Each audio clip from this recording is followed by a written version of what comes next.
Abraham took the wood for the burnt offering, and placed it on his son Isaiah, and he himself carried the fire and the knife. As the two of them went on together, Isaiah spoke up and said to his father, Abraham. Father? Yes, my son, Abraham replied. The fire and the wood are here, Isaiah said. But where is the lamb for the burnt offering? Abraham answered, God himself will provide the lamb for the burnt offering, my son. And the two of them went on together. I am a cider drinker. I drink still all of the day. I am a cider drinker. It soothes all the troubles away.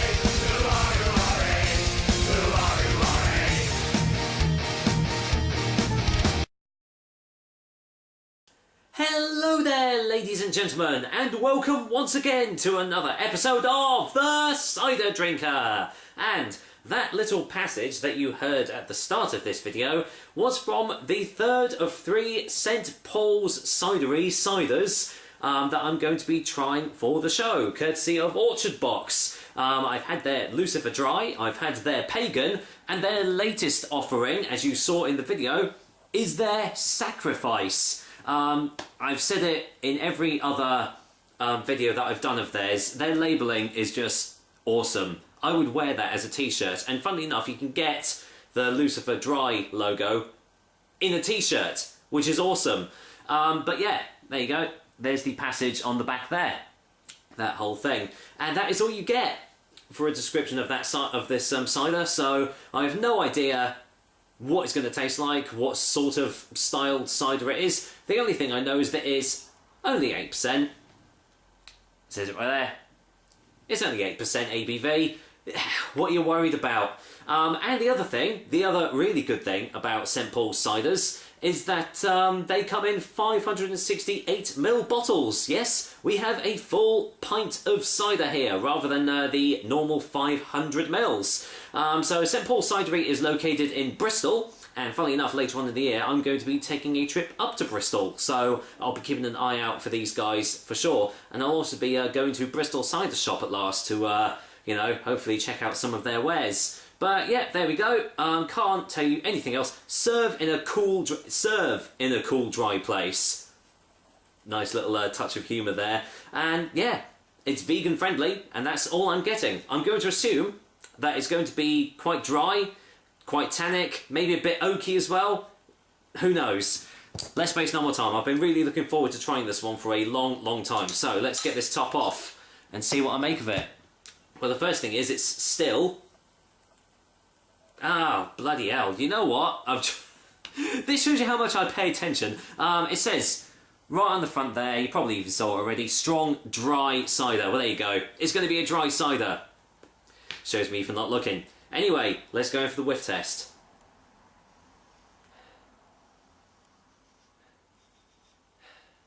Do you know what? I'm getting the same smells that I got from their Pagan.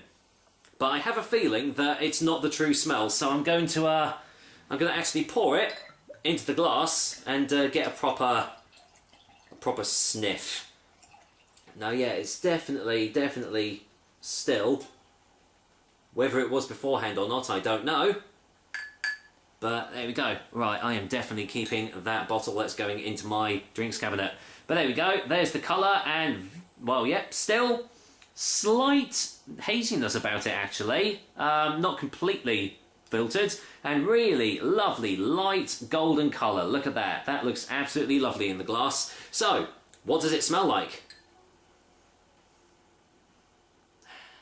Not a lot actually. Getting slight acidic tart notes, almost like a brandy cooking apple actually.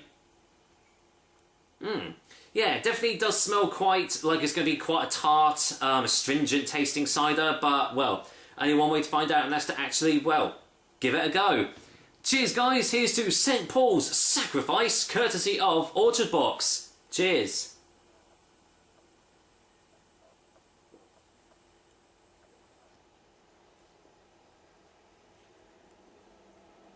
Ooh.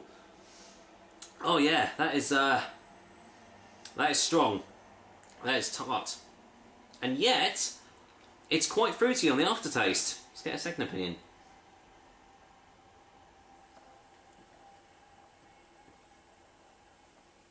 Wow, yeah. Really acidic on the initial taste. Oh, it's like sucking a lemon. And yet, it's making my mouth water so much. That's probably because it is just so dry. I thought the Lucifer dry, well, was dry, but it turns out that this one is a lot more than that. This is essentially like Lucifer dry on steroids. Definitely. You can taste the strength as well. It really does taste like an 8%. It just whacks you right in the face, right in the initial taste. And yet, it's kind of got quite a fruity, almost like a fruit salad sort of aftertaste to it.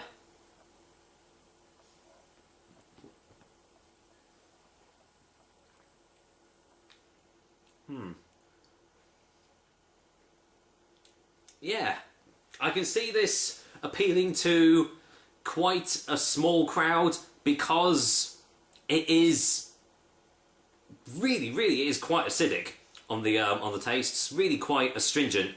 So I mean, obviously, if you like your sweet ciders, oh boy, you're not going to like this at all. Got quite a light body behind it as well.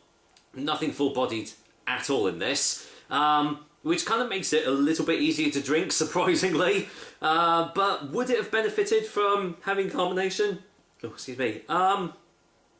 Probably not. I would say the carbonation will probably take away from all these flavours. I believe the other two ciders were sparkling or carbonated, but I'll have to recheck my reviews to find that out. I must say, it's not my favourite of the three. My favourite has still been Lucifer Dry, the first one that I tried out. But this is still a really lovely cider. If you like this style of cider, you're going to absolutely adore this one because it has just the tartness and the acidity in bundles. So, let's get a final taste before the final verdict.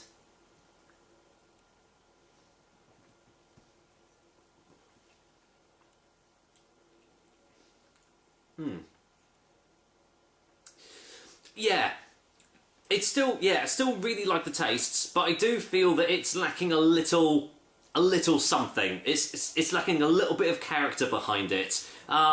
It's almost too light in body for its own good.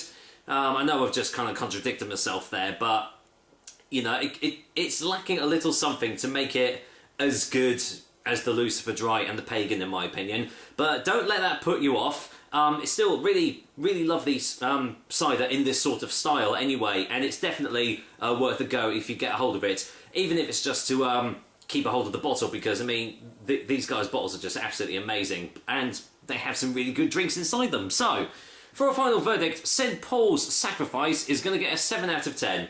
Still very much worth a go, definitely. But out of the three, it's definitely not the best of the bunch. I would say, out of the three, start with Lucifer Dry. If you like that, go on to the others. And, well, I'm looking forward to seeing what other delights St. Paul's Cidery has in store in the future. I hope they have more plans in store. But, as I said, that is definitely going to go into my drinks cabinet after this review. With that said, that is another episode of the Cider Drink Via, guys. I hope you liked it, and as usual, I will be back with another delicious and tasty cider soon. And you never know, I might do another sketch at the beginning. Until then, I'm going to take my time with this because, well, it is 8%, and, well, I don't want to be comatose by the end of the evening. This will probably be my only one. Take care, guys. Until next time.